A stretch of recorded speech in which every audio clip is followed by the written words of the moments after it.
Traditionally, meat is viewed as an all or nothing premise. Either you're a vegetarian or you're not.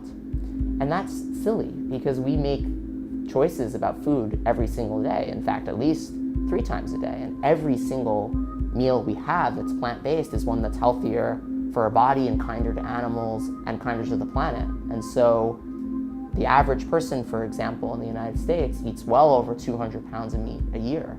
And so to focus on anyone who's trying, at least, who's maybe eating 5 or 10 pounds of meat a year is really silly. And in fact, we should celebrate those people as wonderful human beings who have decided to make a positive impact on the planet and on animals and their body by cutting back on animal products.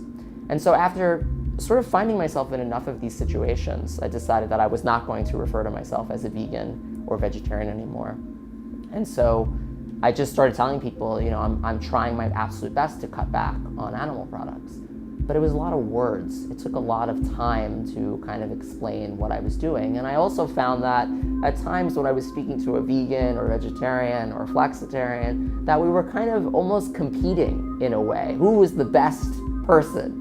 And that's very counterproductive because we should simply encourage people to be the best possible versions of themselves that they can be, rather than worrying so much about what other people are doing. And so a friend of mine, Tyler Alterman, and I, in having conversations about this topic, thought, well, maybe there needs to be a word that describes people who are reducing the amount of animal products that they consume, including meat, eggs, and dairy.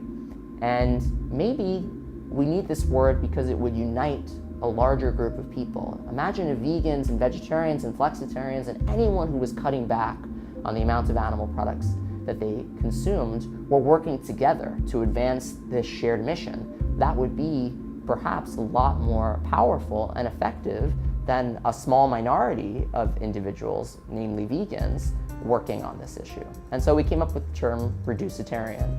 And a Reducetário is anyone who's cutting back on red meat, poultry, seafood, eggs, and dairy. And they don't necessarily need to identify as a vegan or a vegetarian, but they're simply taking positive steps toward aligning their values with their food choices. And it's also important to note that vegans and vegetarians are Reducetarians. They too have reduced the amount of animal products that they've consumed. It's just that they've done it so effectively that they eat none at all.